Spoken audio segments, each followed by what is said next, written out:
Hello बच्चों लोग, क्या हाल चाल? बढ़िया सब चल रहा है। हमने अभी तक इंडियन कॉन्ट्रैक्ट एक्ट के अमेंडमेंट में बेलमेंट की क्लास में सिर्फ एक क्लास किया है, राइट?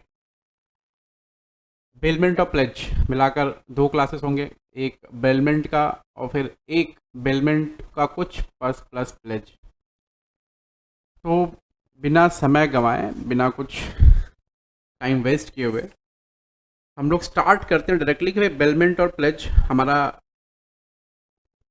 जो कॉन्सेप्चुअल अंडरस्टैंडिंग है वो कहाँ तक है।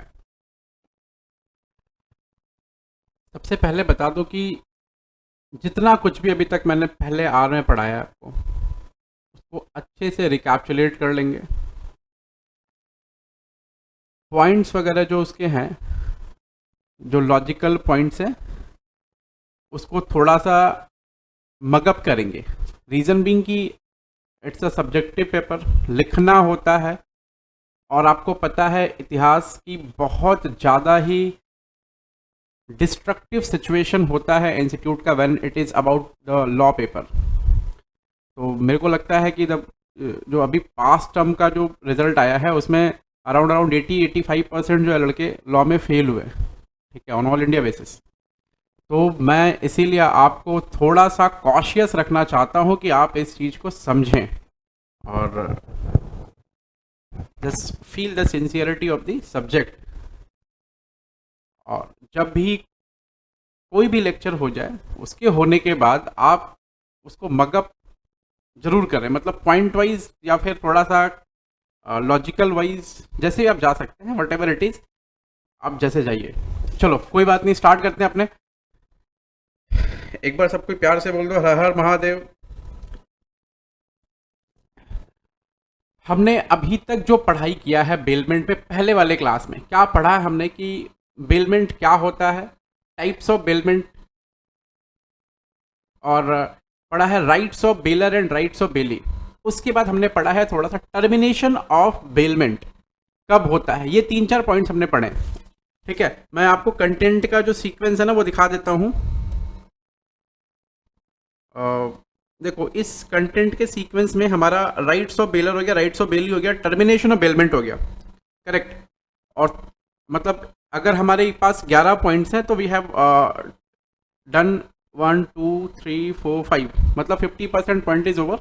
हमारा 50% का काम हो चुका है, 50% काम इज स्टिल लेफ्ट। तो आज वो 50% का काम स्टार्ट होगा, तो आप पूरी शिद्दत से बने रहें हमारे साथ।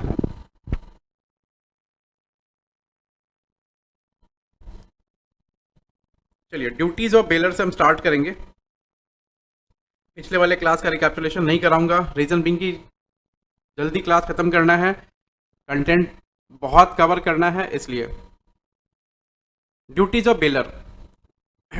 सबसे पहली बात तो बेलर कौन होता है आपको पता है। हमारे वाले एग्जाम्पल में हरिओम एक बंदा था और मिस्टर तिवारी एक बंदा, उन दोनों के बीच में कॉन्ट्रैक्ट हुआ था। तो बेलर हमारे केस में कौन था? तिवारी जी। और बेली कौन था? हरिओम। ड्यूटीज ऑफ बेलर, फिर से बोल रहा हूं, बेलर कौन है? जो गुड्स डिलीवर करता है for some specific purpose. Now अगर बेली गुड्स को रिसीव करता है तो बेली के क्या ड्यूटीज हैं गुड्स के लिए, और बेलर के क्या क्या ड्यूटीज हैं गुड्स के लिए, ठीक है। थोड़ा सा मेरे को लगता है साउंड अगर है तो ज़्यादा हो रहा है, मैं थोड़ा सा कम करता हूँ, नॉइज़ ज़्यादा आ जाएगा नहीं तो। एक सेकंड रुकना बच्चों लोग। हाँ चलो, सारा साउंड डिवाइस नीचे ही है, आ जाओ। तो बेलर की ड्यूटी क्या है अगेंस्ट गुड्स? ड्यूटी देखिए, आपको पता है ना बेलमेंट कितने प्रकार का होता है। पहला रिवॉर्ड के बेसिस पे, फिर बेनिफिट के बेसिस पे। बेनिफिट के बेसिस पे 3 तरह से होता है: mutual benefit of bailor, mutual benefit of bailor and bailee, exclusive benefit of bailor, exclusive benefit of bailee. और रिवॉर्ड के बेसिस पे 2 तरह का, ग्रेचुटस एंड नॉन ग्रेचुटस। ग्रेचुटस मतलब क्या हो गया? सद्भावना, प्यार मोहब्बत, लव एंड अफेक्शन के चलते हमने ग्रेचुटस बेलमेंट किया है। मेरे दोस्त को जरूरत थी किताबों की, मैंने उसे दी, बोला भाई तू पढ़, इट इज ग्रेचुटस बेलमेंट। मैं उससे पैसे मांगूंगा क्या? नहीं, ये कभी हो नहीं सकता। मैं उससे पैसे मांगूंगा तो देगा क्या? नहीं देगा, करेक्ट। तो ये क्या हो गया हमारा भैया? ये हमारा ग्रेचुटस बेलमेंट हो गया। तो हमें ड्यूटी जो निभानी है ना, बेलर की जो ड्यूटी है वो ग्रेचुटस बेलमेंट में क्या होगी और नॉन ग्रेचुटस बेलमेंट में क्या होगी, ये देखना आपको। देखिए जरा, सबसे पहले ग्रेचुटस बेलमेंट में जब अगर मैं मान लो अपने किसी फ्रेंड को अपनी कार देता हूँ, उसको जाना है यहाँ से 100 किलोमीटर दूर जाना है, ठीक है। हम लोग वेस्ट बंगाल में रहते हैं। वेस्ट बंगाल में एक ऐसा छोटा मोटा घूमने का प्लेस है दीघा, तो उसको दीघा जाना है, ठीक है। मैं उसको अपनी कार देता हूँ, वो कार लेकर जाता है। तो टेक्निकली क्या होता है, अगर आप किसी की कार लेकर जाएंगे तो मैं उससे रेंट मांग रहा हूँ क्या, हायर चार्जेस मांग रहा हूँ क्या? नहीं, मैं उससे कुछ नहीं मांग रहा, राइट। तो मैं उसको अपनी कार दे रहा हूँ, इट इज ग्रेचुटस बेलमेंट। वो मेरा दोस्त है, मैं उसको अपनी कार दे रहा हूँ, वो गया अपनी फैमिली को लेके जा रहा है, like toll toll tax, petrol diesel what ever it is, जो कुछ भी खर्चा आएगा थोड़ा छोटा मोटा उस कार को रन करने के लिए यहाँ से the place where he is going, तो उस केस में वो सारे खर्चे कौन पेमेंट करेगा, कौन बियर करेगा? बेली, मतलब मेरा फ्रेंड, ठीक है। अच्छा, अगर मान लो उस कार की इंजन में कोई प्रॉब्लम आ गया, उस कार में ऐसा कोई मेजर रिपेयरिंग आ गया बीच रास्ते में, तो उस केस में क्या होगा? उस केस में कैसे क्या करना पड़ेगा? उस केस में जो अगर हम उस इंजन को रिपेयर कराते हैं, मेजर रिपेयर है, तो खर्चा जब होगा तो मेरा फ्रेंड तो वहां खर्चा कर दिया, वो खर्चा फिर मेरे से वो पैसा मांग लेगा, ठीक है, क्योंकि इट इज मेजर रिपेयर। मैंने कार देते वक्त उसको बताया नहीं, भाई देख इसके रेडिएटर में प्रॉब्लम है, ठीक है, इसके इंजन में प्रॉब्लम है, तो मेरी ये ड्यूटी बनती है कि मैं सारे मटेरियल फैक्ट्स उसको डिस्क्लोज करूं, बताऊं। फिर से बोल रहा हूं, जब भी कोई बेलर किसी बेली को गुड्स प्रोवाइड करता है, गुड्स डिलीवर करता है, it is the duty of the bailor to disclose all the material facts related to that particular goods, right. Okay, तो वो सारे मटेरियल फैक्ट्स जो है डिस्क्लोज करेगा किसको? बेली को। Whether it is gratuitous bailment or non-gratuitous bailment, it is a duty of the bailor to disclose the all material facts to the bailee। ठीक है, पहली बात समझ में आ गई भैया कि मटेरियल फैक्ट्स को डिस्क्लोज करने, एक लाइन की बात है, घुमा घुमा के ना बताओ, सीधी बात बताओ, ठीक है। चलो भैया, आपके सामने भैया की एक नहीं चलती, सीधी बात, नो बकवास, एकदम बताता हूं कि बेलर की ड्यूटी क्या है, सारे मटेरियल फैक्ट्स को डिस्क्लोज करना, बस लाइन खत्म। अब मैं टेक्स्ट पढ़ता हूं इंस्टीट्यूट का, आपको थोड़ा सा फील आएगा। The bailor is bound to disclose to the bailee faults in the goods build of which the baler is aware and which materially interfere with the use of them or expose the bailey or to extraordinary risk. If he does not make such disclosure, he is responsible for damage arising to the bailey directly from such faults। मतलब मेरे को सारे material facts, मेरे को सारे के सारे default सब कुछ मेरे को डिस्क्लोज करने, अगर मैं डिस्क्लोज नहीं करता हूं, ठीक है, तो उस केस में अगर कोई भी डैमेज हुआ बेली को, तो उसकी भरपाई मेरे को करनी होगी, मतलब बेलर भरपाई करेगा, ठीक है। दूसरा, in case of non gratuitous bailment, अगर वो ग्रेचुटस बेलमेंट था तो मेरे को सब कुछ डिस्क्लोज करना पड़ेगा, नॉन ग्रेचुटस बेलमेंट है तो भी सब कुछ डिस्क्लोज करना पड़ता है, लेकिन यहाँ पर थोड़ा पॉइंट जो है ना डिफरेंट है, थोड़ा समझो।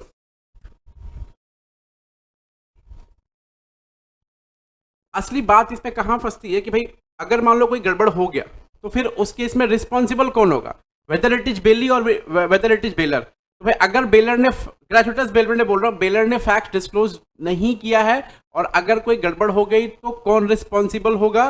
बेलर रिस्पॉन्सिबल होगा उसको कंपेंसेट करने के लिए बेली को, ठीक है। यहाँ इन्होंने एक एग्जाम्पल दिया कि एक घोड़ा था, उस घोड़े के दिमागी संतुलन खराब था, उस घोड़े को मैंने अपने दोस्त को दे दिया, बोला ले भाई तू घोड़ा दौड़ा, वो घोड़ा दौड़ाया, घोड़ा उसको उड़ा दिया, उसको चोट लग गई, नाव चोट लग गई, हड्डी टूट गई उसकी, 50,000 खर्चा आया। वो बोला भाई 50,000 खर्चा तू दे। मैंने बोला क्यों? क्योंकि तुमने बताया नहीं कि घोड़े में प्रॉब्लम है, घोड़ा थोड़ा दिमागी संतुलन ठीक नहीं है उसका। तो it is the duty of the bailor to disclose the facts. अब समझ आया? आई गेस अब समझ में आ गया होगा। और कॉम्पेंसेशन कौन चार्ज करेगा, किसको मिलेगा, किसकी ड्यूटी है कॉम्पेंसेशन देना? कॉम्पेंसेशन चार्ज करेगा बेली, किससे? बेलर से। बेलर की ड्यूटी है कॉम्पेंसेशन देने के लिए, ठीक है। अब non gratuitous bailment, if the goods are build for hire, the bailor is responsible for such damage whether he was or wasn't aware of the existence of such faults in the goods build। now what it is, say मैं भी उसी example को लेता हूँ। हम लोग waste Bengal में रहते हैं, यहाँ एक छोटा सा प्लेस है दीघा, जहाँ हम लोग जाते हैं, मतलब कभी कभी, मैं तो नहीं गया कभी, ठीक है। आओ तो उस केस में अगर वहां गया, मैंने कार हायर कर ली, ठीक है, तो कार हायर कर ली, कार वाला बोला भैया आपको 10,000 रुपये लगेगा, जाइए। तो मैंने बोला ठीक है, कोई दिक्कत नहीं, चलेगा। 18-20 रुपये किलोमीटर होता है, पता नहीं कितना किलोमीटर, 500 किलोमीटर तो होगा ही, 500 नहीं होगा तो 300 होगा, जो भी है। 10,000 रुपये लिया मेरे से। अब उसने बताया नहीं कि कार में फॉल्ट थी, या फिर उसको पता भी नहीं है, सही, उसको पता नहीं कार में प्रॉब्लम है, समझो। मालिक है, मालिक को क्या ही पता रहेगा, अगर जो उसका जो केयर टेकर है कार का, उसको पता रहेगा, मालिक को पता नहीं कार में प्रॉब्लम है। अगर कार में प्रॉब्लम है, मैंने कार भिड़ा दिया जाएगा कहीं पर, ठीक है, समझो, कार भिड़ा दिया, और भिड़ाने के बाद क्या हुआ कि थोड़ी इंजरी आ गई। उस केस में जो भी प्रॉब्लम हुआ, उस प्रॉब्लम की भरपाई, मतलब उस नुकसान की भरपाई कौन करेगा? बेलर करेगा। चाहे उसने चाहे उसको फैक्ट पता हो या ना पता हो। फिर से बोल रहा हूं, अगर मैं हायर पे ले रहा हूं तो ये नॉन ग्रेचुइटस बेलमेंट हो गया। मैं भाड़े पे ले रहा हूं, नॉन ग्रेचुइटस बेलमेंट हो गया। भाड़े पे सामान ले रहा हूं, उसको यूज कर रहा हूं, यूज करने की वजह से कोई प्रॉब्लम हो गया, कोई इंजरी आ गई, कोई नुकसान हो गया, उस नुकसान के, कुछ भी नुकसान, इंजरी नहीं, कोई भी नुकसान हो गया, ठीक है, कोई भी नुकसान हो गया, मतलब मॉनेटरी नुकसान भी अगर हो गया, तो उस सारे नुकसान की भरपाई, यानी उस सारे नुकसान की भरपाई कौन करेगा? बेलर करेगा। चाहे बेलर को ये पता हो, चाहे पता ना हो, ठीक है। मैं फिर से एक और एग्जांपल लेता हूं। जैसे मान लो मैंने ना मान लो शादी है, ठीक है, तो किसी की, एक सेकंड रुक जाना, हाँ, शादी है किसी की, तो शादी के टाइम पे ना मैंने एक खाना बनाने का कुछ सेट खरीदा, बड़ा सा, जो एक साथ में कम से कम 500 लोगों का खाना बना दे, राइट। खरीदा नहीं, भाड़े पे लिया, हायर पे लिया, 500 लोगों का खाना बना देगा, हायर पे लिया, ठीक है। अब क्या हुआ कि उन सभी मशीनों में, 3 मशीनें थी, उन सभी मशीनों में ना ऑयल लीकेज का प्रॉब्लम था। अब उस वजह से क्या हुआ, खाना तो बन गया, अब बनने की वजह से सब में पेट्रोल डीजल जो भी यूज होता है उसके अंदर ऑयल, सबका सुगंध आने लगा, ठीक है। तो डीजल वाला खाना कोई थोड़ी खाएगा भाई। अब मान लो खाना बनाने का खर्चा है 15,000, मेरे को कॉस्ट लगा, लेबर चार्जेज और मटेरियल वगैरह लगा 15,000। तो इन दैट केस, जिस कंपनी से मैंने भाड़े पर लिया है, उस कंपनी को ये पता हो या पता ना हो कि हमारी मशीन में प्रॉब्लम है, फिर भी वो कंपनी जिम्मेदार होगी उन सभी नुकसान की भरपाई करने के लिए जो नुकसान हुआ है मेरे को। यानी कि 15,000 रुपये जो नुकसान हुआ है, पेट्रोल वाला खाना सबको खिला दिए हैं, ठीक है, और उस खाना खिलाने से अगर मान लो किसी को पॉइजनिंग हो जाता है, हॉस्पिटल में डालना पड़ता, हॉस्पिटल का खर्चा भी देगा, वो सब कुछ देना पड़ेगा उसको, ये लॉ है, ठीक है। तो इसका मतलब ये हो गया कि नॉन ग्रेचुइटस बेलमेंट में, कि if the goods are build for hire, the bailor is responsible for such damage whether he was aware और wasn't aware of the fact of such fault, बाकी वो फॉल्ट एग्जिस्ट कर रहा है कि नहीं कर रहा है, उसको पता हो या ना पता हो। एग्जाम्पल पढ़ लेना, एग्जाम्पल बहुत बढ़िया सा दे रखा है मैंने, ठीक है, आ जाओ। तो पहली ड्यूटी क्या हो गई? Duty to disclose faults in goods bailed. हम जो गुड्स बेल किए हैं, जो गुड्स हमने बेलमेंट किया है, उस गुड्स में जो भी फॉल्ट्स हैं, उन फॉल्ट्स को डिस्क्लोज करना, ठीक है। चलो आगे बढ़ते हैं। डिस्क्लोज करना मतलब बताना, फॉल्ट्स मतलब कमियां बताना, और क्या मतलब हमारे जो हम लोग जो है ना धरती पे इंसान, कमी बताने में हम लोग सबसे आगे हैं, ठीक है। ड्यूटी टू पे नेसेसरी एक्सपेंसेस, किसकी ड्यूटी? बेलर की ड्यूटी। क्या पेमेंट करना? Necessary expenses. नेसेसरी एक्सपेंसेस का मतलब मैंने बताया था, नेसेसरी वर्ड यूज होने का मतलब क्या होता है, पिछली क्लास में बताया था मैंने। आ जाओ, अगर ग्रेचुइटस बेलमेंट है तो, और अगर नॉन ग्रेचुइटस बेलमेंट है तो, और एकदम सिंपल सा स्टफ है, मैं थोड़ा सा टेक्स्ट पढ़ता हूँ, थोड़ा सा समझाता हूँ आपको, एकदम समझ में आ जाएगा, ऐसा कुछ रॉकेट साइंस नहीं है। In case of gratuitous bailment, where by the condition of the bailment, the goods are to be kept or to be carried or to have work done upon them by the bailee for the bailor, and the bailee is to receive no remuneration, the bailor shall repay to the bailee the necessary expenses incurred by him and any extraordinary expenses incurred by him for the purpose of the bailment. वो जो taxi वाला, वो जो car hire का example बताया था मैंने ना, वही कार हायर का एग्जांपल है, देखो ना। A hired a taxi from B for the purpose of going to Gurgaon from Noida, ठीक है। During the journey, a major defect occurred in the engine. Engine में गड़बड़ आ गया। A had to pay 5,000 as repair charges. These are extraordinary expenses, and it is the bailor's duty to bear such expenses. A ने higher किया था B से taxi, Gurgaon से नोएडा जा रहा है, इंजन में गड़बड़ी आ गई, अब उस इंजन में गड़बड़ी आने के बाद में इंजन में जो प्रॉब्लम हुआ, उस प्रॉब्लम को ठीक करने के लिए जो खर्च के किए गए, उस खर्च की भरपाई कौन करेगा? बेलर। नेसेसरी एक्सपेंसेस है या फिर ये इमरजेंसी एक्सपेंसेस है, ठीक है, ऐसा, या फिर एक्स्ट्रा ऑर्डिनरी एक्सपेंसेस है। हाउएवर द यूजुअल और ordinary expenses like petrol, toll tax, etc are to be बॉन्ड बाय द बेली इटसेल्फ। मैंने बताया था नॉर्मली भाई गाड़ी तेरे को दिया, गाड़ी का पेट्रोल ही भरा के दे क्या जाने के लिए? तो हम ही फाइनेंस करते सारा का सारा कुछ, समझ। तो ग्रेचुइटस बेलमेंट में नेसेसरी एक्सपेंस सिर्फ दिया जाएगा, एक्स्ट्रा ऑर्डिनरी एक्सपेंस सिर्फ दिया जाएगा, यूजुअल एक्सपेंस नहीं दिया जाएगा। बगल में लिख लो, एक्स्ट्रा ऑर्डिनरी एक्सपेंस, ये सब इसको बोलते हैं पावर नोट्स। इसको लिख लो बगल में, एक्सपेंस प्लस नेसेसरी एक्सपेंस जो होगा, जो गाड़ी को चलने में मदद करेगा, वो सब कौन देगा? बेलर। उसके बाद में यूजुअल ऑपरेटिंग एक्सपेंस, यूजुअल लिखो ना, यूजुअल ऑपरेटिंग एक्सपेंस मतलब गाड़ी को चलाने का जो पेट्रोल डीजल है, ऑपरेटिंग एक्सपेंस कौन देगा? बेली। ठीक है, समझ आ गया? आगे बढ़ता हूँ। नॉन ग्रेचुइटस बेलमेंट में, नॉन ग्रेचुइटस बेलमेंट में भी सेम कहानी है। मैंने गाड़ी लिया और उसमें एग्जाम्पल वो ग्रेचुइटस बेलमेंट का दिया, इंस्टीट्यूट जो थोड़ा सा गड़बड़ किया एग्जाम्पल देने में, वो नॉन ग्रेचुइटस बेलमेंट, ग्रेचुइटस बेलमेंट और नॉन ग्रेचुइटस बेलमेंट का एग्जाम्पल दे दिया है। ऐसा नहीं है, आप ये समझो कि दोस्त से लिया बस, और कुछ नहीं है, फ्रेंड से लिया या फिर किसी रिलेटिव से ले लिया गाड़ी, ऐसा किसी पहचान वाले से जो भाड़ा नहीं ले रहा है आपके गाड़ी को ले जाने का, ठीक है, ऐसा।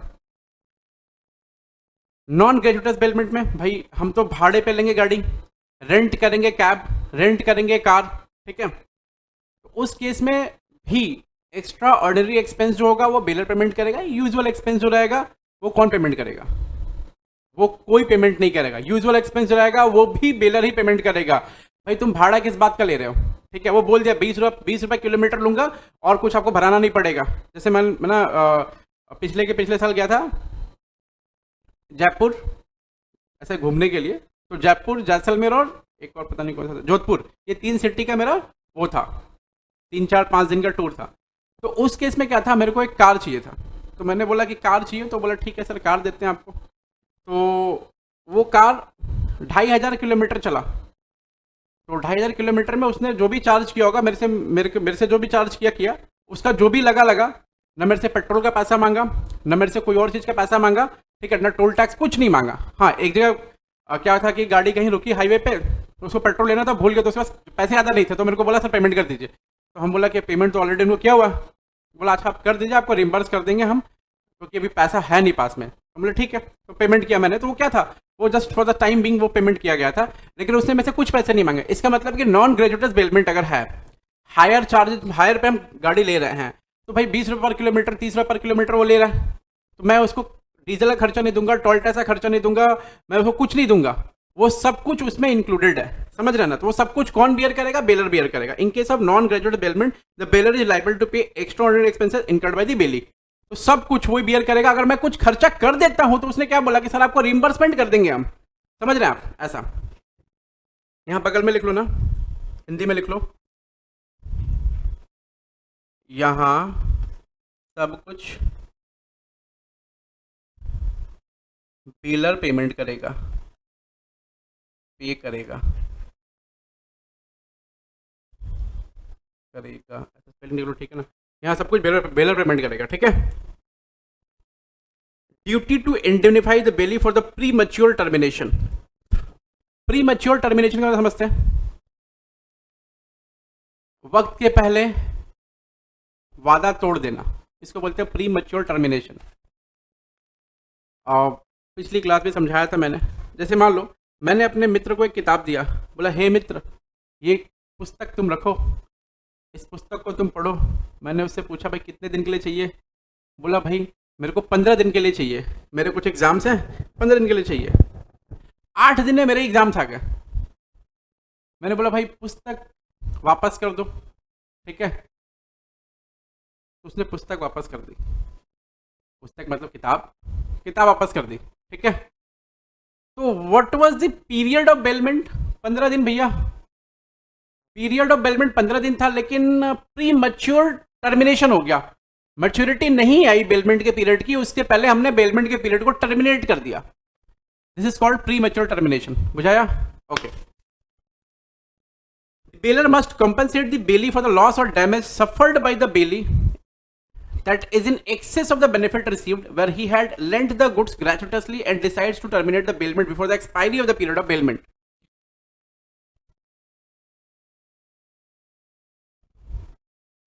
उसी एग्जांपल को कंटिन्यू करता हूं।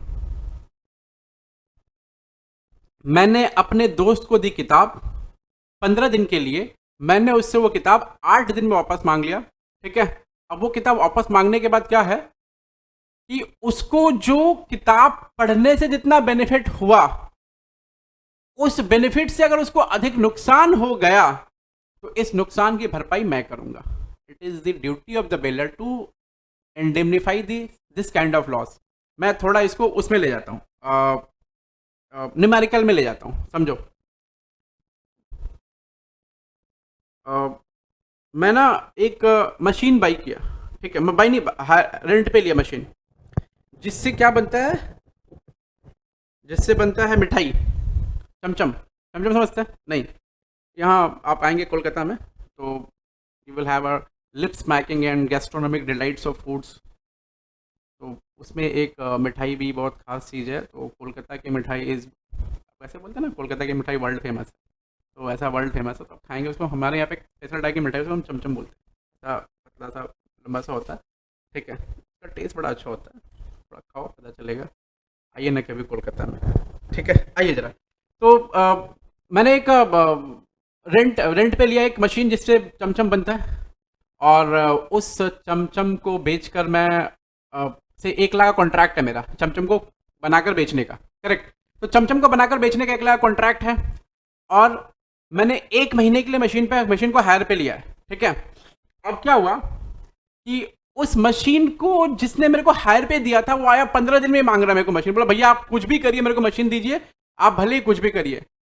अब तुम समझो, उस मशीन से बनाकर बेचे हुए चमचम 1 लाख रुपए के होते, अगर पूरा बिकता तो 15 दिन में ले गया। मैंने 1 महीने के लिए मांगा था, स्टोरी मेरा ना एकदम, मैंने 1 महीने के लिए मांगा था, 15 दिन में ले गया, तो मान लो मेरे को सिर्फ 50,000 का बेनिफिट हुआ। 50,000 का बेनिफिट नहीं हुआ, मैंने गुड्स डिलीवर नहीं किया, 50,000 का ही चमचम डिलीवर किया मैंने, बैलेंस नहीं किया, तो सामने वाले बंदे ने मेरे पर क्या किया, पेनल्टी ठोक दिया, ठीक है। अभी पेनल्टी ठोक देने से क्या होगा कि मेरे को 70 का पेनल्टी ठोक दिया उसने, 70,000 का, 70 का पेनल्टी ठोक दिया। बोला भाई तू 70,000 रुपये दे, क्योंकि तूने कॉन्ट्रैक्ट क्या क्या टर्मिनेट किया। मैं फिर से एग्जांपल को एक बार ना रिफ्रेम करता हूँ थोड़ा सा, क्योंकि जब तक ये समझ नहीं आता वो समझ में नहीं आएगा लाइन क्या लिखा हुआ है यहाँ पर, थोड़ा समझो। ये हूँ मैं, ड्राइंग्स पे ऐसे ही ध्यान मत देना, ड्राइंग्स ऐसे ही मेरा होता है, इतना बढ़िया ट्रेनिंग लेना पड़ेगा मेरे को बच्चों लोग ड्राइंग का। और ये है वो कंपनी, ठीक है, ABC, और ये हूँ मैं मिस्टर वाई के, और ये है वो व्यक्ति जिससे ये है XYZ, ये है वो व्यक्ति जिसको मैंने चमचम बनाकर बेचना है, ठीक है। मिठाई बोलते हैं उसको, करेक्ट, मिठाई। कितने कॉन्ट्रैक्ट अपना? 1 लाख रुपए का। मैंने सिर्फ 50,000 रुपए के ही चमचम उसको दिए हैं, ये डिलीवरी हुई है, बैलेंस का डिलीवरी नहीं हुआ। उसने चार्ज किया कितना मेरे को? 70,000 रुपये। बोला भाई पेनल्टी दे तू, अब मेरे को देना पड़ेगा, ब्रीच ऑफ कॉन्ट्रैक्ट। ये भाई साहब 30 डेज के लिए मेरे को रेंट पे दिए थे, ये मेरे से 15 दिन में ही मांगने चले आए। अब तुम समझो, अब यहां समझो असली लाइन उसमें क्या लिखा है। उसमें लिखा है कि मेरे को कितना फायदा हुआ है, चमचम बेच के कितना पैसा आया? 50,000 आया, और कॉन्ट्रैक्ट टूट जाने से मेरे को XYZ को कितना देना पड़ रहा है? 70,000। एक्सेस पैसा कितना देना पड़ रहा है? 20,000। Now this 20,000 is to be compensated by the bailee, bailor. अब समझ आया क्या? ये एग्जांपल लिख लेना, ठीक से लिख लेना। ये 70,000 रुपया बेलर कॉम्पेंसेट करेगा बेली को, वो यही लिखा है। The bailor must compensate the bailee for the loss और damage suffered by the bailee that is in excess of the benefit received where he had lent the goods gratuitously and decides to terminate the bailment before the expiry of the period of bailment, ठीक है। तो ये ग्रेचुटस non gratuitous bailment के दोनों के case में आ जाएगा। बेलर्स responsibility to the बेली, अभी ऊपर पढ़ा है मैंने, प्रीमेच्योर टर्मिनेशन करेंगे तो क्या होगा, इंडेमनिफिकेशन होगा लॉस का। तो फिर से वो लॉस की बात कर रहा है, देखिए जरा। बेलर की रिस्पॉन्सिबिलिटी क्या होती है बेली के लिए, पहला तो लॉस को इंडेमनिफाई करना, ऊपर पढ़ा दिया मैंने, ठीक है। दूसरा, duty of the bailor to receive back the goods, काम हो गया, अपना गुड्स जाकर वापस लेकर आओ, ये बेलर की ड्यूटी है, ठीक है। अच्छा, इसमें एक छोटा सा चीज है कि indemnify for any loss which the bailee may sustain by reason that the bailor was not entitled to make the bailment और to receive back the goods और to give directions respecting them. इसका मतलब क्या है, यहां पर एक छोटा सा पॉइंट लिख लो, यहां छोटा सा पॉइंट लिखो तो डिफेक्टिव टाइटल, डिफेक्टिव टाइटल लिख लो एक बार। डिफेक्टिव टाइटल मतलब अगर मान लो बेलर के पास में टाइटल डिफेक्टिव है, मैं एग्जांपल लेके समझाता हूं, आपको बेटर समझ आएगा। देखिए जरा, ये है मिस्टर ए और ये है मिस्टर बी। ए चोरी समझते हैं, जो गलत काम है, चाहे किसी भी चीज़ की चोरी हो भाई, ठीक है, सामान चुराओ या कुछ और चुराओ, चोरी तो गलत ही है। ए ने चोरी किया 10,000 का कोई फ़ोन, रख लो, फ़ोन समझते हैं, अच्छा हाँ फ़ोन तो आप लोग समझते ही हैं, मोबाइल फ़ोन। ऐसा किसको मोबाइल फ़ोन चोरी किया, मोबाइल फ़ोन लैपटॉप कर लो, ठीक है, 1 लाख कर लो इसको, लैपटॉप का प्राइस तो बढ़ जाएगा ना, आजकल तो 10,000 का फ़ोन कोई रखता भी नहीं होगा, आई गेस 1 लाख से कम का फ़ोन ही रखता होगा कोई, हाँ ऐसा है।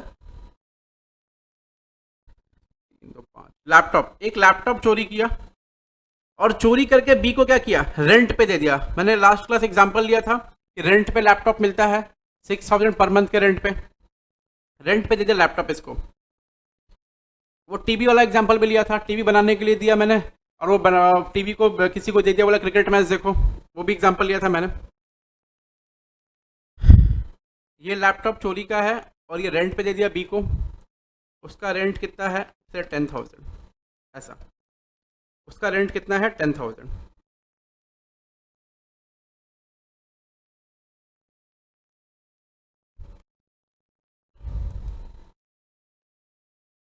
आप सुनो,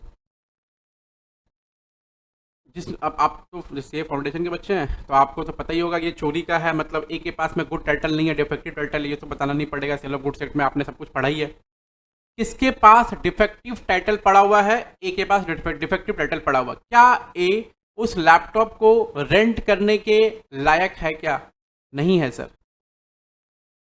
लॉ क्वालिफाई करता है क्या उसको कि भाई जाओ तुम इसको रेंट करो, नहीं। लॉ क्वालिफाई करता है क्या उसको कि जाओ तुम इंस्ट्रक्शन दे सकते हो कि इसको यूज कैसे करना है, किस तरह देखना है इसको, नहीं। तो इस केस में अगर उसके पास में डिफेक्टिव टाइटल है बेलर के पास में, तो बेली अगर वो डिफेक्टिव टाइटल वाला गुड्स को बेल कर लिया है, मतलब अपने पास रख लिया, रेंट पे ले लिया, और उसके बाद में उसका ट्रू ओनर, मान लो ट्रू ओनर सी है, सी इसके पास आया कि बोला मेरा गुड्स जो उठा के, वो लैपटॉप उठा के लेके चला गया, उसकी एक अर्जेंट मीटिंग चल रही थी, उस मीटिंग के चलते उसको 10 लाख का नुकसान हो गया। नाउ दिस 10 लाख का नुकसान कौन बेयर करेगा, ए, बोला पैसा दे, तेरे चलते दिक्कत हुआ, ऐसा बोलने का। Indemnify for any loss which the bailee may sustain by reason that the bailor wasn't entitled to make the bailment or to receive back the goods or to give directions respecting them, जिसको बोलते हैं defective title अगर goods में रहे। तो institute थोड़ा सा इसको फ्रेम नहीं किया ठीक से, मैं इसको लिख लो यहाँ पर ना, डिफेक्टिव टाइटल के लिए लॉस को इंडेमनिफाई करना, ठीक है, ये ठीक से फ्रेम नहीं किया हुआ, क्वेश्चन पूछ देगा लोग ठीक से फ्रेम करके, आंसर ठीक से लिखा नहीं है वो लोग, ठीक है, तो मैं इसको रीफ्रेम कर दूंगा बाद में। चलो ये बात समझ में आ गई, बेलर की रिस्पॉन्सिबिलिटी, अगर डिफेक्टिव टाइटल रहेगा तो बेलर की रिस्पॉन्सिबिलिटी बनती है कि लॉस के लिए इंडेमनिफाई करे बेली को। आगे, duty of the bailor to receive back the goods. अब देखो ना, ऐसा जैसे मैं मान लो कि मैं जा रहा हूँ कहीं बाहर, ठीक है, अब बाहर जा रहा है, मेरे पास एक कार है, रेनो डस्टर, बढ़िया कार है, थोड़ा सा ऊंचा है लेकिन बढ़िया कार है, ठीक है, रफ रोड पे बढ़िया चलेगा। तो मैं अपने फ्रेंड को दिया, बोला भाई 15 दिन के लिए जा रहा हूँ, तू कार रख अपने यहाँ और आऊँगा तो ले जाऊँगा। तो ये मेरी ड्यूटी बनती। अब इस केस में देखो ना, ये मैं कौन हो गया, बेलर, वो कौन हो गया, बेली, ठीक है। और वैसे भी किसके बेनिफिट के लिए कार है, ये कौन सा बेलमेंट है, ये बेलमेंट है बेनिफिट वाला, और for the exclusive benefit of baler, मेरे बेनिफिट के लिए, मैं अपनी कार रखवा रहा हूं ना ताकि उसकी देखभाल होती रहे, ठीक है। तो ये मेरी ड्यूटी बनती है कि मैं जब भी वापस आऊं तो अपनी कार को वापस ले जाऊं, ठीक है, to take back the goods.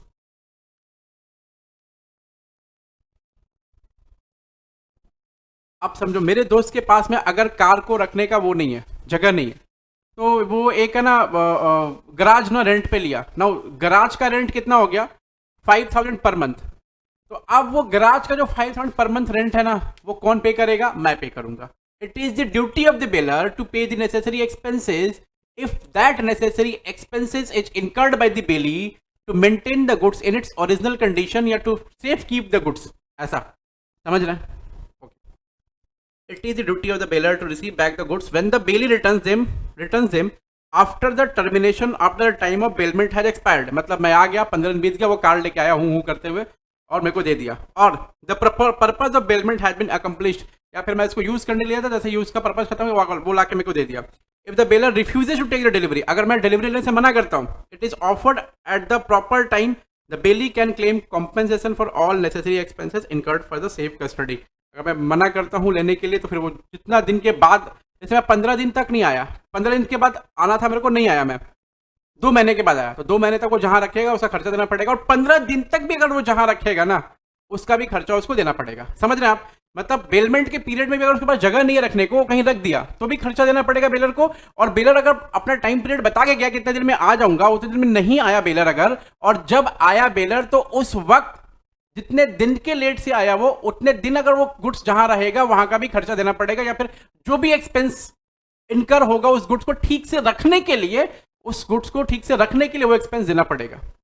और एग्जांपल दिया था कि एक गाय माता है, तो उस गाय, हम कहीं बाहर जा रहे हैं तो गाय माता को किसी को, अपने पड़ोसी को देकर गए, तो गाय माता की देखभाल करने में जो खर्च लगेंगे वो मेरे को पेमेंट करना पड़ेगा। मैंने बोला 10 दिन में आ जाऊंगा, मैंने आया 2 महीने में, तो उस 2 महीने में जो भी खर्च लगेंगे उस मतलब गाय माता के देखभाल के लिए, वो सारे खर्च मेरे को पेमेंट करने पड़ेंगे। It is duty of the baler. मैंने बेलर की ड्यूटी को ने एकदम ठीक से एक्सप्लेन किया आपको, शिद्दत से एकदम, और आई गेस कि आपको सब कुछ समझ में आ गया होगा बेलर की ड्यूटी।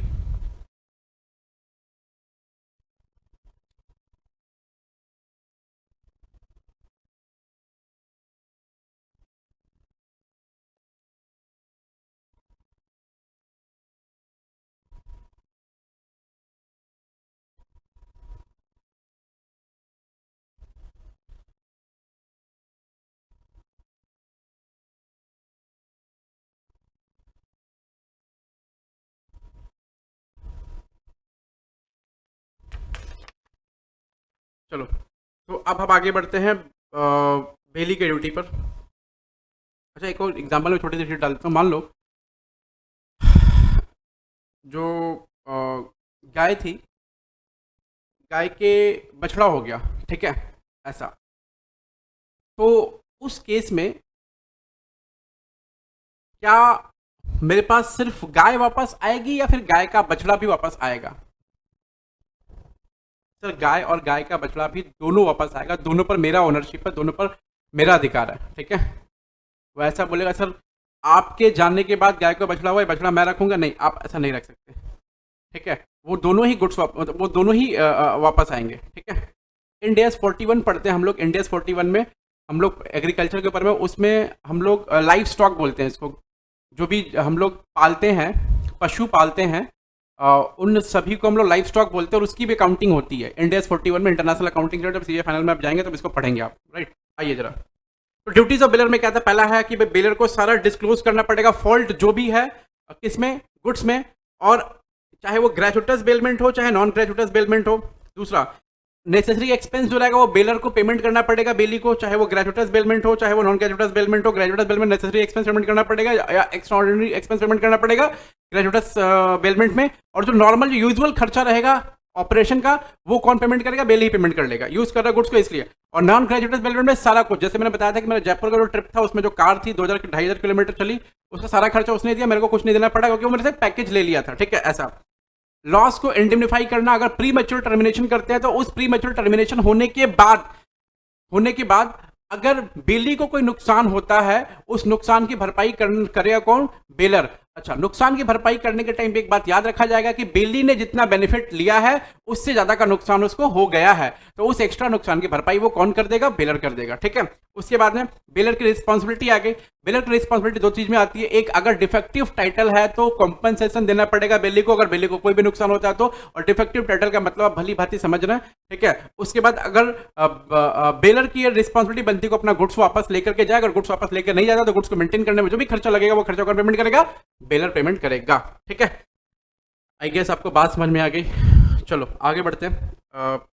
35 मिनट लगा मेरे को डिटेल थोड़ा समझाने में इसको, तो मैं अब आपको जल्दी जल्दी समझ में आएगा। थोड़ा ज़्यादा बोल रहा मैं, ज़्यादा एग्जाम्पल डिस्कस किया इसलिए क्योंकि आपको थोड़ा ठीक से समझ में आए। लॉ है ना भाई, मैं बोल के निकल जाऊंगा तो फिर आप भी बस सुन के निकल जाएंगे और नंबर भी वैसे निकल जाएंगे, फिर आप नहीं निकल पाएंगे। तो इसके लिए फिर सबको एकदम ठहराव चाहिए, थोड़ा सा पढ़ाई में ठहराव चाहिए, कॉन्सेप्ट में ठहराव चाहिए, ज़िंदगी में भी कभी कभी ठहराव चाहिए होता है।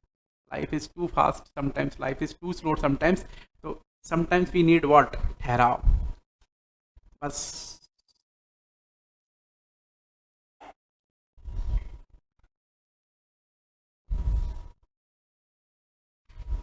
एक मिनट रुकना।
चलो आ जाओ।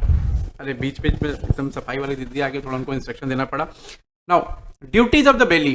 अब पहले बेलर की ड्यूटी पढ़ ली हमने, अब बेली की ड्यूटी आ जाइए। और एकदम सिंपल है, एकदम सिंपल, जैसे हम लोग आप अपने दिनचर्या में देखते हैं ना, डेली लाइफ में, इट इज दैट सिंपल, ठीक है। चलो, इन ऑल केसेस पहला क्या है बोला? Take reasonable care of the goods, take reasonable care of the goods. पहले इधर इधर कर लीजिए ना, पहले सुनिए ना, पहले इधर आ जाइए, इधर कर लीजिए फटाक से। पहले 1 सेकंड रुकना, चलो 1 सेकंड से।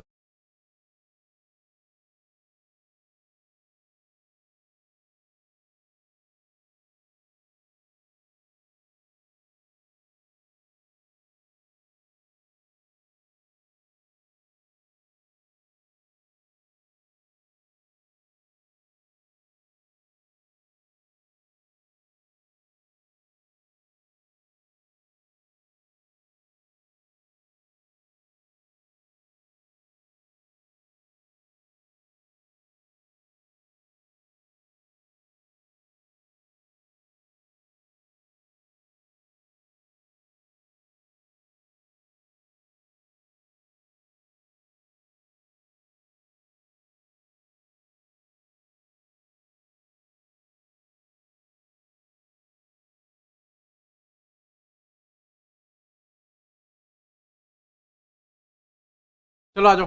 Duties of bailee. Duties of bailee में क्या है कि to take reasonable care of the goods, goods का रीजनेबल केयर करना। गुड्स का रीजनेबल केयर करना इन द सेंस व्हाट? भाई देखो, सामान जो है ना, अगर कोई भी देकर जाए तो उस सामान की हिफाजत अपने सामान के जितना करना चाहिए, ठीक है। तो ये क्या बोला कि take reasonable care of the goods. जैसे as a man of ordinary prudence, एक समझदार व्यक्ति अपने जान माल की जो सुरक्षा करता है, वैसे ही एक बेली उस गुड्स की सुरक्षा करेगा, उस गुड्स की देखभाल करेगा। समझ रहे हैं आप? इसको बोला गया है to take the reasonable care of the goods. ठीक है।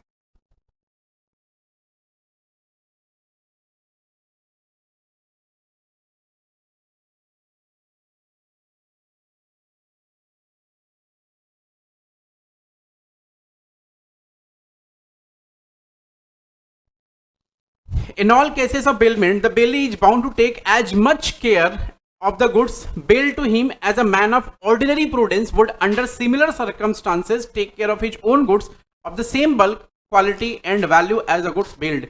ये लाइन थोड़ा सा याद रखना पड़ेगा। अब मैं बोल दे रहा हूं, आप सुन लो, 2-3 बार सुन लोगे, याद हो जाएगा कि इन case of bailment the bailee is bound to take care of the goods, take reasonable care of the goods as the man of ordinary prudence takes care of his goods,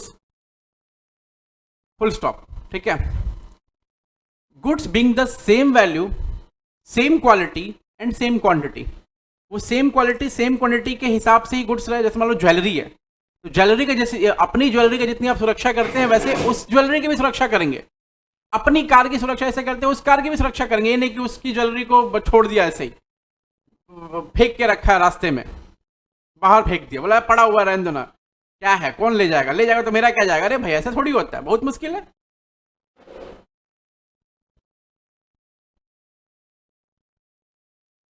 दूसरा point, not to make inconsistent use of goods. Now what is this inconsistent use of goods? अगर मैंने goods को bailment किया, मैंने goods आपको bailment किया और goods bailment करने के बाद गुड्स जो आपके पास पड़ा हुआ है, गुड्स बेलमेंट करने के बाद गुड्स जो आपके पास पड़ा हुआ है, वो गुड्स जैसे मैंने यूज करने के लिए दिया था, जिस पर्पस के लिए दिया था उस पर्पस के लिए ही यूज करना है आपको। उस पर्पस से अलग कोई पर्पस के लिए यूज नहीं करना है। ठीक है। As per section 153, a contract of bailment is voidable at the option of the bailor if the bailee does not use the goods according to the terms and conditions of the bailment. Bailment के terms and conditions के according use नहीं करेंगे तो goods contract क्या हो जाएगा? voidable हो जाएगा। पहला चीज पढ़ा, यहां लिखो voidable। अगर terms and conditions of the bailment उसके हिसाब से अगर नहीं किया तो गुड्स यूज नहीं किया तो वर्डेबल हो जाएगा। जैसे एक छोटा सा एग्जांपल इसमें दे रखा है, अपने हॉर्स को राइडिंग के लिए दिया मैंने किसी को, वो किसी दूसरे को दे दिया तो राइडिंग के लिए, तो इस केस में क्या हो जाएगा? कॉन्ट्रैक्ट वर्डेबल हो जाएगा at the option of me. फिर बोल रहा है, if the bailee makes any use of the goods bailed which is not according to the terms and condition of the bailment, he is liable to compensate the bailor for any loss और destruction. मतलब अगर loss हुआ तो compensation देना पड़ेगा, loss हुआ तो compensation देना पड़ेगा। ठीक है। नेक्स्ट,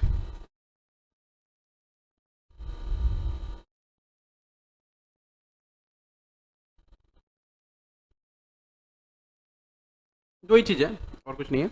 तो इनकंसिस्टेंट यूज का मतलब जो जिस पर्पस के लिए लिया उस पर्पस के लिए यूज करिए, जो टर्म्स एंड कंडीशन है बेलमेंट का उसको फॉलो करिए। अगर टर्म्स एंड कंडीशन बेलमेंट का फॉलो नहीं करते, इनकंसिस्टेंट यूज होता है, तो उस केस में इनकंसिस्टेंट यूज होता है तो उस केस में क्या होगा कि भाई आपको कॉम्पनसेशन देना पड़ेगा। ठीक है। Not to mix the goods, goods को मिक्स नहीं करना है किसी और गुड्स के साथ में। Not to mix the goods मतलब गुड्स को मिक्स नहीं करना है किसी और गुड्स के साथ में। देखो जरा, if the Bailey mixes the goods build with his own goods with the consent of the bailor, both the parties shall have an interest in proportion to their respective shares in the mixture thus produced। अब आप बोलेंगे भैया एक इसका example दे दीजिए ना। छोटा सा एग्जाम्पल देता हूं। जैसे मान लो एक मिठाई बनाना है, ठीक है, तो मिठाई जो बनती है ना वो दो तरह से बनती है। पहला जो दूध का होता है छेना जिसको बोलते हैं हम लोग, उससे बनती है मिठाई हमारी। और क्या कोई और पाउडर आता है मिठाई बनाने का, भगवान जाने उसका क्या नाम, मेरे को आइडिया नहीं है। ठीक है, उससे ही बनती है मिठाई। शायद मेरे को लगता है वो क्या बोलते हैं उसको, पता नहीं, कुछ भी, वट एवर इट इज, जो भी है, दोनों से बनती है मिठाई। मैं कहीं जा रहा हूँ, ठीक है, और मेरा मान लो मिठाई, मैं हलवाई हूँ, मेरा मिठाई का काम है, ठीक है। मैं हलवाई हूँ, मेरा मिठाई का काम है, एकदम बढ़िया से मैं जलेबियाँ बनाता हूँ, सब कुछ बनाता हूँ। मैं 2 दिन के लिए अर्जेंट में किसी की शादी में जा रहा हूँ, ठीक है, मतलब मेरे रिलेटिव में किसी की शादी है, मैं बठे जा रहा हूँ, मतलब मैं उधर जा रहा हूँ, ठीक है। तो मेरे पास ना 15 किलो वो पड़ा हुआ खोआ, छेना जिसको बोलते हैं हम लोग, वो पड़ा हुआ है। मैंने मिस्टर एक्स को दिया, बोला भाई तू रख, 2 दिन के बाद मैं आऊंगा, एकदम ऐसा डीप फ्रीज करके ना, खराब ना हो, मेरी मैं मिठाई बनाऊंगा, वो खराब नहीं होगा, ऐसा उसको प्रिजर्वेटिव डाल के रखा हुआ था। उसने क्या किया, जो पाउडर से मिठाई बनती है ना, उसके साथ मिक्स करके इसको मिठाई बना दिया, और मिठाई बना के बेच दिया 2 दिन में।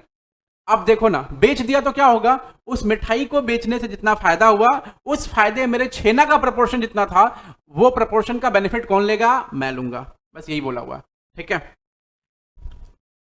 अगर गुड्स को मिक्स किया, मिक्स करने के बाद जो फायदा हुआ, उस फायदा को शेयर करेगा वो लोग प्रपोर्शन में। If the bailey without a consent of the bailiff mixes the goods bailed with his own goods and the goods can be separated or divided, the property in the goods remains in the parties respectively, but the bailey is bound to bear the expense of separation or division and any damage arising from that mixture. तो यहाँ मैं लिख देता हूँ,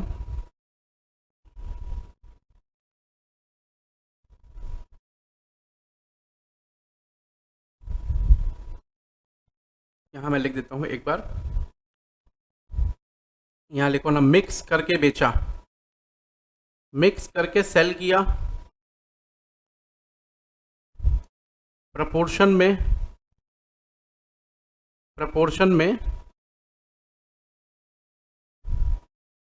सब कुछ divide होगा, जितना गुड्स मेरा उतना गुड्स मेरे पास, उतने गुड्स का प्रॉफिट मैं रखूंगा, ठीक है। ये किसके लिए था, ये इसके लिए था, इसके लिए मिक्स किया,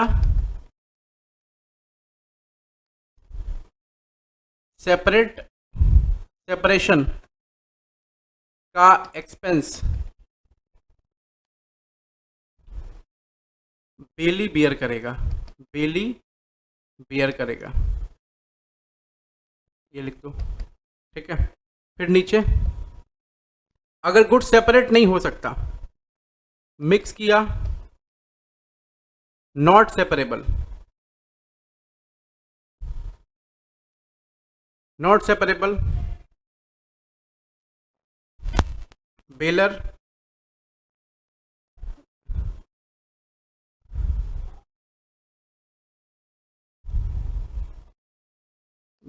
को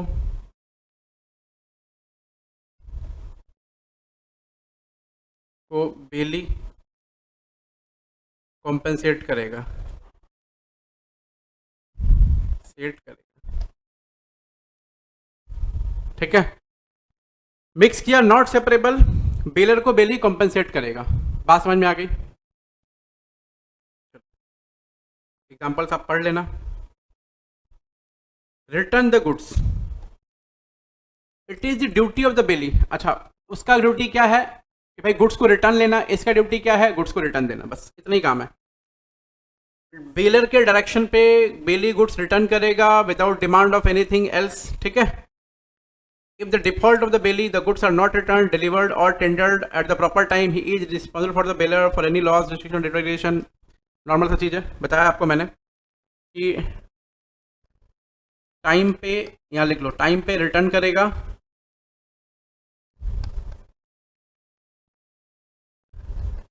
अदरवाइज बेलर का लॉस बियर करेगा,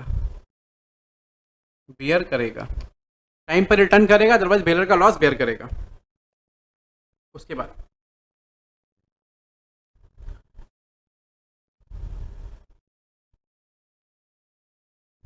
अच्छा देखो, वो काऊ वाला एग्जांपल जो मैंने दिया था ना, वो देखो यहाँ दिया हुआ, देखो, return and accretion from the goods. Accretion का मतलब क्या होता है, यहाँ लिख लो ना, इन्वेस्टमेंट इंक्रीमेंट, 5,000 का सामान 10,000 का हो गया, ऐसा इसको बोलते हैं अक्रीशन इन इन्वेस्टमेंट, अक्रीशन इन इन्वेस्टमेंट। तो अगर मान लो कि जैसे यहाँ गाय का एग्जांपल दिया हुआ है, बछड़े का एग्जांपल दिया था मैंने कि गाय को बछड़ा हो गया तो बेली रिटर्न कर दिया गाय के साथ साथ बछड़ा भी, ठीक है। और अगर मान लो कोई चीज भी उसको दिया हुआ है, उससे कोई चीज का प्रॉफिट कमाया है अगर बेली, तो वो बेली रिटर्न करेगा सामने वाले बंदे को प्रॉफिट का पैसा। एक्रीशन का मतलब ये हुआ। लास्ट पॉइंट है not to set up adverse title. Bailee must not set up title adverse to that of bailor. He must hold the goods on behalf of and for the bailor. He cannot deny the title of the bailor. मतलब मैंने तुमको अपनी car रखने को दिया और तुमने उसको अपना बना के बेच दिया, ये क्या मतलब है? ये नहीं करना है, ठीक है। यहां बगल में लिख लो। एडवर्स टाइटल सेटअप करने का मतलब बेलर के गुड्स को बेली नहीं सेल करेगा, नहीं सेल करेगा, ठीक है।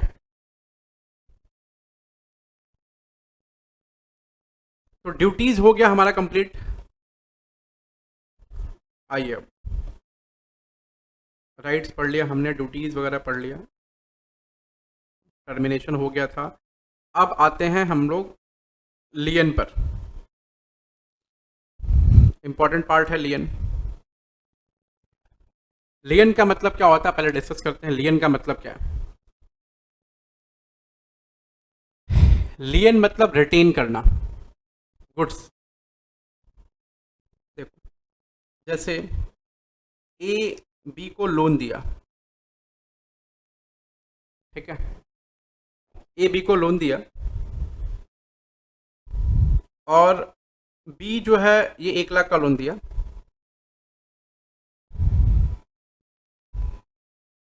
बी सिक्योरिटी दिया है 1,50,000 के का एक फिक्स एसेट सिक्योरिटी के तौर पे दिया है। अगर बी रीपे नहीं करेगा लोन को,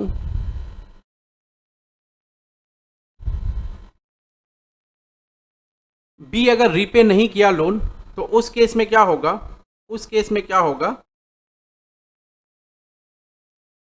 ए will sell the security. Sell the goods और रिकवरी कर लेगा, ठीक है। अच्छा, यहां लियन है। लियन मतलब क्या होगा? इस गुड्स को अपने पास वो जब्त करके रख लेगा जब तक कि लोन का रीपेमेंट नहीं हो जाता। जब तक कि लोन का रीपेमेंट नहीं हो जाता वो गुड्स को जब्त करके रख लेगा। लियन का मतलब यहां हो गया गिरवी रख लेना, जब्त करके रख लेना, ठीक है। देखो, lien is the right of a person to retain the goods. Lien is the right of a person,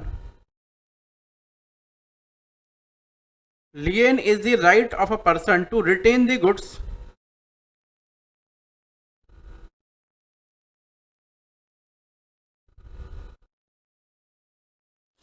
lien is the right of a person to retain the goods belonging to another. Goods किसी और को belong कर रहा है, हम उसको retain कर सकते हैं। रिटेन कर सकते हैं क्यों? क्योंकि हमारा जो क्लेम है वो सेटिस्फाई नहीं हुआ है, या फिर कोई डेट हमारा ड्यू है जिसको रीपे करना बाकी है।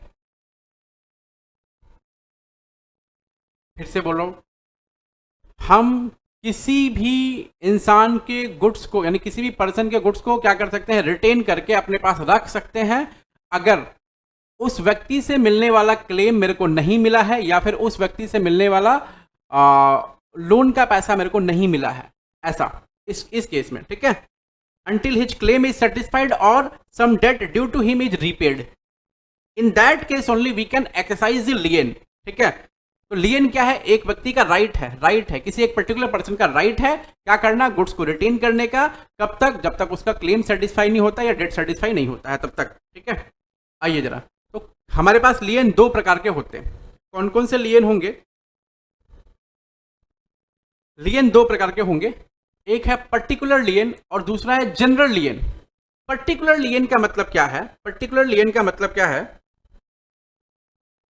एकदम छोटा सा एग्जांपल देता हूं। पर्टिकुलर लियन का मतलब क्या है? जैसे मान लो आपने अपनी कार जो है ना वो रिपेयरिंग के लिए दी, ठीक है, और कार का रिपेयरिंग एक्सपेंस हो गया 85,000, ठीक है। Now 85,000 is the repairing expense of the car.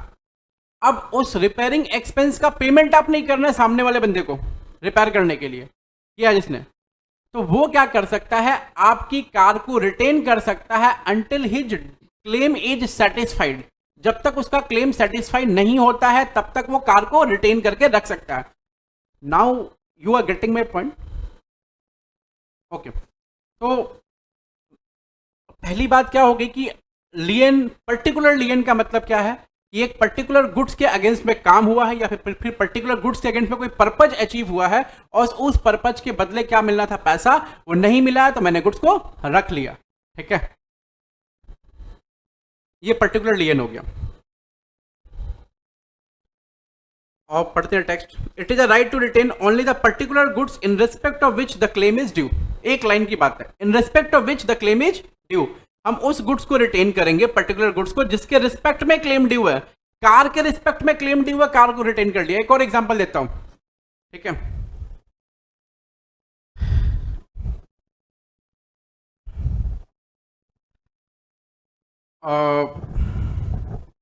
हमारे टीम मेंबर है, उनका नाम है निकिता, ठीक है। उनकी शादी हो रही है, उनको एक मतलब बढ़िया वाला ब्राइडल लहंगा 1.5 लाख रुपए का उनको सिलवाना है। वो मनीष मल्होत्रा के पास गई, मनीष मल्होत्रा बोला 15 लाख लेंगे। बोले ठीक है, करिए ना, कोई दिक्कत नहीं, पैसे की कमी थोड़ी मेरे पास में। मनीष मल्होत्रा के पास गई, वो 15 लाख का बोला, वो ब्राइडल जो भी बोलते हैं उसको, अभी जो पहनते हैं अपने लड़के लोग पहनती है, ब्राइडल लहंगा ही बोलते हैं, वट एवर इट इज, जो भी है। हाँ, अब से उनकी शादी है मान लो 25 तारीख को, ठीक है। वो 22 तारीख को गई, बोली सर वो मेरा जो कपड़ा है वो दे दीजिए। दिया नहीं वो। बोला क्यों? इन्होंने पेमेंट कितना किया था अभी तक? 12 लाख का, 3 लाख बाकी था। बोला मैडम वो 3 लाख। बोले अरे दे देंगे ना, क्या प्रॉब्लम है आपको, दे देंगे भाई, शादी वाले ने दीजिए, दे देंगे, अभी इतने खर्चा शादी में आपको पता नहीं है। बोला अच्छा नहीं, लेकिन वो आप देंगी तभी ना, फिर वो मेरे को हम फिर तभी आपको हम डिलीवर कर पाएंगे गुड्स। बोला नहीं नहीं हम दे देंगे, ऐसा टेंशन मत लीजिए। वो बेचारा नहीं मांगा, नहीं माना, सॉरी नहीं माना, और 25 को भी ना वो दे नहीं रहा, ठीक है। बोला जब तक पैसा नहीं आएगा मैं दूंगा नहीं। इसका मतलब क्या है, पर्टिकुलर लियन है, उस पर्टिकुलर क्या बोलते हैं, ब्राइडल कपड़ा को डिजाइन करने के लिए 15 लाख लगा, 15 लाख पूरा पेमेंट नहीं हुआ, मनीष मल्होत्रा का जो क्लेम था वो सेटिस्फाई नहीं हुआ, इसलिए उसने गुड्स को रिटेन करके रखा 25 तक। और शादी है शाम को, तो फटाफट मेरे को बोली भैया 3 लाख देना, हम लोग लो पैसा, जाओ दे दो, फटाफट शादी है कर लो। तो फटाफट वो फिर वो कपड़ा आया, समझिए। This is what sir particular lien, इसको हम लोग क्या बोलते हैं, पर्टिकुलर लियन बोलते हैं। तो पर्टिकुलर गुड्स के अगेंस्ट में होगा। देखिए जरा, where the bailee has in accordance with the purpose of bailment rendered any services involving the exercise of labor or skill in respect of the goods billed, he has, in the absence of the contract to the contrary, a right to retain such goods until he receives due remuneration for the service he has rendered in respect of them। एकदम वही line लिखा हुआ कि हम अपना कपड़ा, हम कुछ बनाए हैं, स्किल, जजमेंट या फिर जो भी हमारे पास में है गुण, उससे हम उसको बनाए हैं, रिपेयरिंग किए हैं, और उसका पैसा मेरे को नहीं मिला तो I can retain the goods. Particular lien का मतलब समझ में आ गया होगा आई गेस। 2-3 एग्जाम्पल दे रखे हैं, आप एग्जाम्पल को आराम से पढ़ लीजिएगा।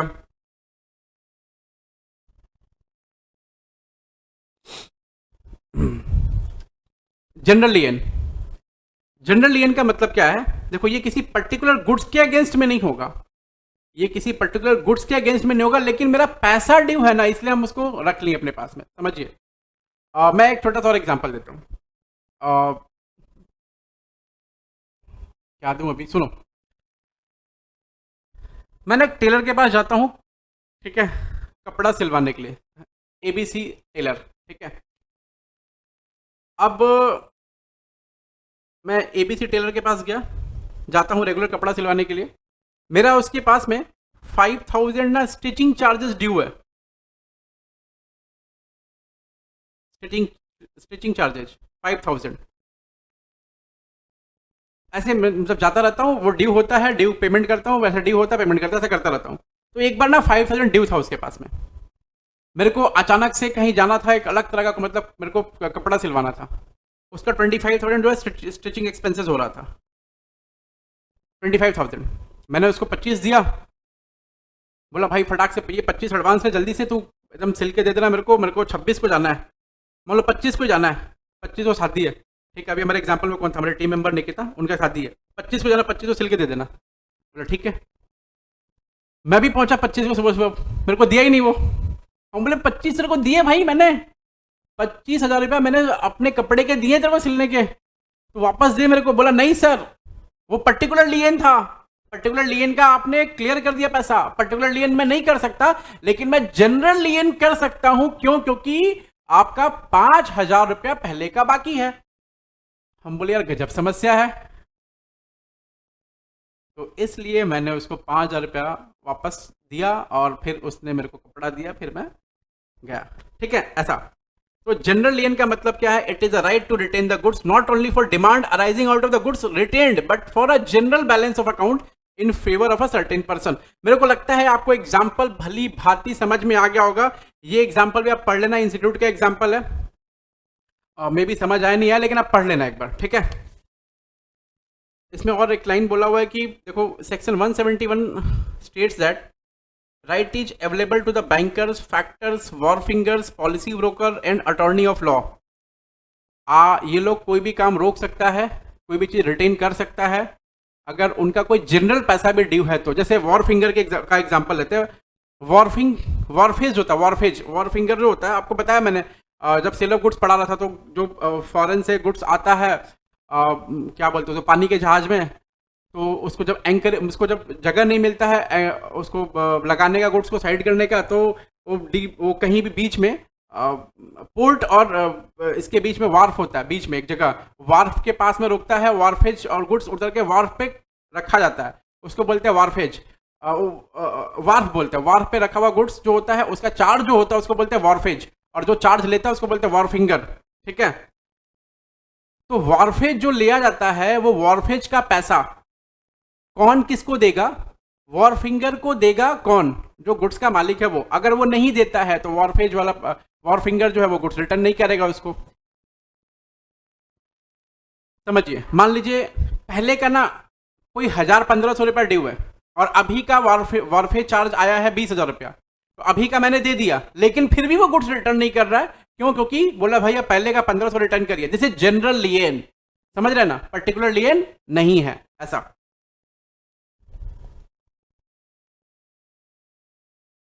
नाउ एक पॉइंट आया है अभी आपका, एक और पॉइंट है फाइंडर ऑफ लॉस्ट गुड्स। ये मैं पढ़ा देता हूं इंडियन कॉन्ट्रैक्ट के अंदर ही, ऑलरेडी पढ़ाया होगा, सेक्शन 74 के अंदर पढ़ाता हूं मैं। ठीक है, देखो ना, ऑलरेडी पढ़ाया हुआ। जो बच्चे मेरे से क्लास ले रखे हैं उनको सबको पढ़ाया हुआ, लेकिन जो पहली बार देख रहे होंगे उनके लिए बता देता हूं मैं। अगर मान लो कहीं पर आपका गुड्स छूट गया, ठीक है, मैं एक छोटा सा एग्जांपल लेता हूं, ठीक है, छोटा सा एग्जांपल, मेरी टीम मेंबर है निकिता, ठीक है, वो शॉपिंग करने के लिए गई कहीं पर, तो शॉपिंग करने के टाइम पर अपना वैसा इतना बड़ा बैग लेकर जाती है, शॉपिंग करने बैग लेकर गई, वहाँ बैग छोड़ दिया। बैग में उसका एक आईफोन था, एक आईपैड था, ठीक है, ये दो चीज़ था ना। जिस शॉप में छोड़ा, उस शॉप वाले की, अब ये क्या हुआ, उस शॉप वाले और निकिता के बीच में क्वासी कॉन्ट्रैक्ट आ गया। याद आया आपको क्वासी कॉन्ट्रैक्ट? ये कॉन्ट्रैक्ट क्या होता है? इंप्लाइड होता है ऑलरेडी। अच्छा, तो अब ये जो क्या बोलते हो, शॉप वाले की ये जिम्मेदारी बनती है कि उस गुड्स को ले और निकिता को खोजे, और खोज कर वो गुड्स वापस करे। निकिता को खोजे और खोज करके वो गुड्स उनका वापस करे। ठीक है, it is the duty of the shopkeeper.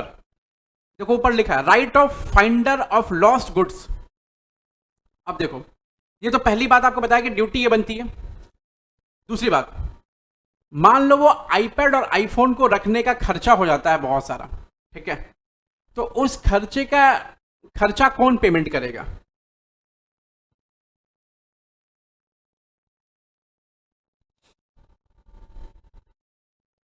वो खर्चा कौन पेमेंट करेगा? Any guesses? फिर से बोल रहा हूं, उस आईपैड और आईफोन को प्रिजर्व करके रखने का खर्चा होता है। जैसे मान लो कोई मेरे ऐसा नॉर्मल इंसान है, 2-3 हज़ार वाला फ़ोन यूज़ करता है, उसके लिए आईपोड बोल रहे हैं, क्या होता है, आईपैड, वो बोल भी नहीं पा रहा मैं, आईपैड आईफोन तो बड़ा चीज़ है, तो हम उसको ऐसा एकदम बढ़िया से सजा कर रखें, समझो, और उस मतलब 2-4-5 हज़ार खर्चा भी होगा उसको रखने के लिए, फ्रिज में नहीं रख दिया, ठीक है, बढ़िया से रखा। तो क्या वो खर्च जो हुआ वो मैं मांग सकता हूँ? मैं गया बोला मैडम आपके जो ये जो 2 डिवाइसेस हैं इसको रखने का खर्चा 4,000 रुपया लगा है, काइंडली पे कर दीजिए। तो मेरा ये अधिकार नहीं बनता है कि मैं उससे इन पैसों को मांगूं, ठीक है, पहली बात। दूसरी बात, देखो लॉ कितना खेल रहा है आपके साथ में।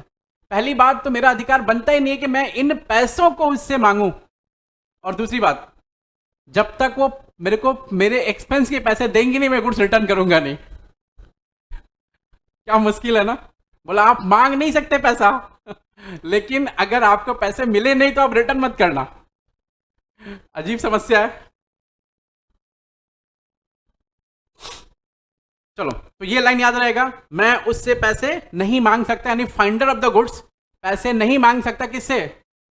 जिसका गुड्स है उससे, ओनर से। लेकिन जब अगर कुछ एक्सपेंस हो चुका है और उस एक्सपेंस की भरपाई नहीं हो जाती, वो गुड्स रिटर्न भी नहीं करेगा। क्या बात है, मतलब मैं मांगूंगा नहीं आपको देना है दीजिए, नहीं देंगे तो फिर मैं रिटर्न नहीं करूंगा, ऐसा। जैसे आजकल होता है लोग जो लोग दहेज लेते हैं, दहेज समझते हैं, डाउरी, इट्स अ क्राइम। जो लोग ब्याह करने के टाइम पे, विवाह समझते हैं, हमारे यूपी में ब्याह बोलता है, ब्याह करने के टाइम पे जो लोग दहेज मांगते हैं ना, वो कैसे मांगते हैं, देखिए एक तरीका बताता हूं मैं। हमको कुछ नहीं चाहिए, हमको कुछ नहीं चाहिए, बस लड़की भेज दीजिए। आप 2 जोड़े में लड़की भेजो, लड़की हुई हमारी, ना घर ना पैसा ना गाड़ी, ऐसा हनी सिंह का गाना है ना, कुछ नहीं चाहिए अपने को। लेकिन अगर कुछ नहीं देंगे उनको तो मुंह बना के बैठे रहेंगे, ठीक है, अमावस के चांद की तरह, ब्याह नहीं करेंगे। ये वही बात होगी, मैं मांगूंगा नहीं लेकिन आप देना जरूर, ऐसा, ठीक है। तो फाइंडर ऑफ द गुड्स कुछ नहीं मांग सकता, कानून के अनुसार has no right to sue the owner, owner को सू नहीं कर सकता, has no right to sue the owner, owner पर कोई केस मुकदमा नहीं कर सकता फॉर कंपेंसेशन और for trouble and expenses voluntarily incurred by him in finding the owner and preserving the goods found, ठीक है। पहली बात ये, तो ये पॉइंट एकदम याद रखना, ये यहां से यहां तक एक पॉइंट है, ये यहां से लेकर के यहां तक, मैं इसको ऐसा मार्क कर रहा हूं, रुको, एकदम अच्छे से याद करना। ये देखो, ये यहां से यहां तक, ठीक है। यहां लिखो no right to sue, no right to sue, ठीक है। लेकिन लेकिन उसके पास अधिकार है कि वो रिटेन कर सकता है, he has right to retain the goods against owner until he receives the compensation. तो एक पॉइंट आपका ये भी हो गया, ये देखो, ये जब तक वो कंपनसेशन रिसीव नहीं करेगा तो गुड्स को रिटेन करके रख सकता है, ठीक है, ऐसा। अब देखो सू कब कर सकता है?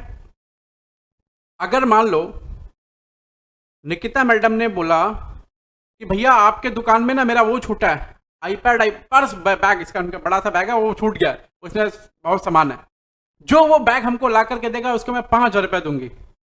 बस मेरे मन में लड्डू फूटा, मैं दौड़ के गया, बोला मैडम मैडम आपका बैग दीजिए, 5,000 रुपया दीजिए, जल्दी से दीजिए, 5,000 रुपया, आपने रिवॉर्ड इशू किया था।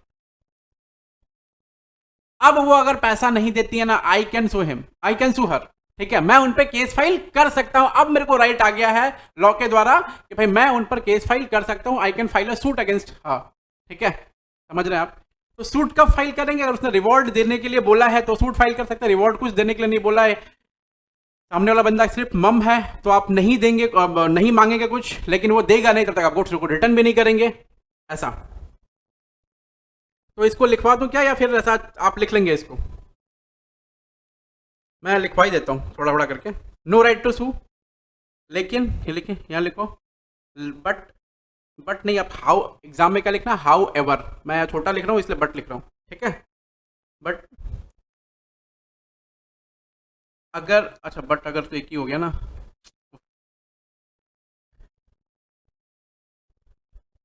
बट रिवॉर्ड अनाउंस किया है, रिवॉर्ड अनाउंस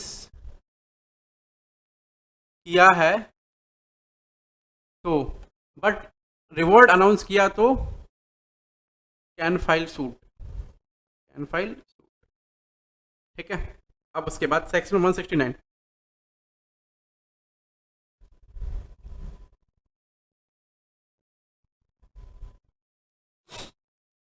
कि फाइंडर ऑफ द गुड्स कब गुड्स को बेच सकता है। जैसे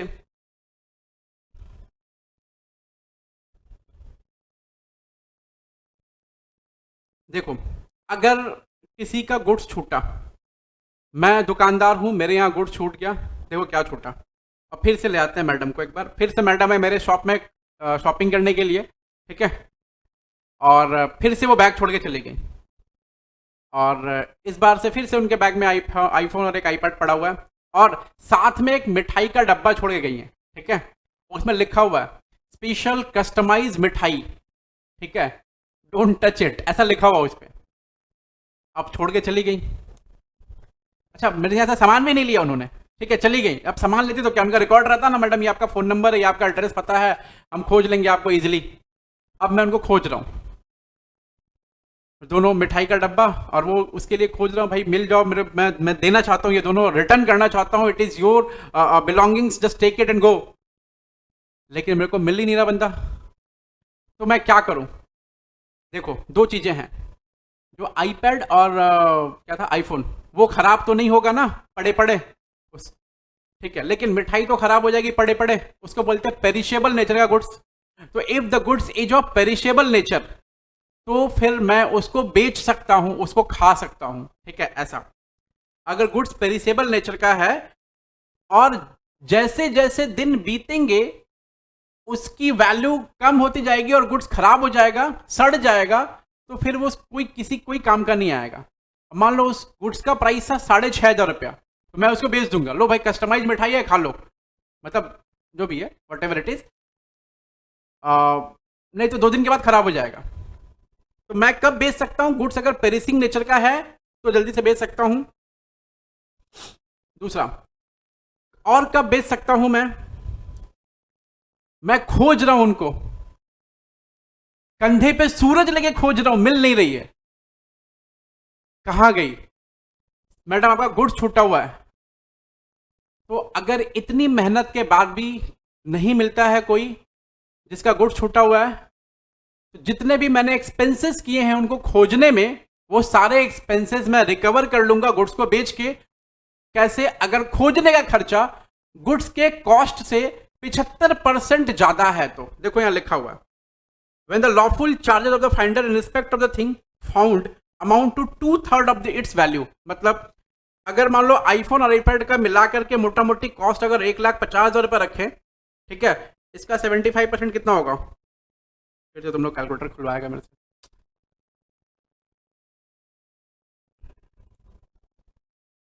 1,50 इंटू 0.75, 1,12,500, 1,12,500, और उनको खोजने का खर्चा मैंने खर्च कर दिया है 1,40,000, ठीक है, तो मैं फिर इसको बेच सकता हूँ, ठीक है।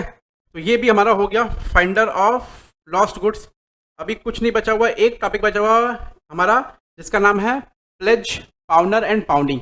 ये अगले वीडियो में करेंगे हम लोग। तो आज के लिए बस इतना ही, शुक्रिया, फिर मिलते हैं अगली क्लास में, तब तक अपना ख्याल रखें, बाय, गुड नाइट, और पढ़ते रहें, पढ़ेगा इंडिया तभी तो बढ़ेगा इंडिया।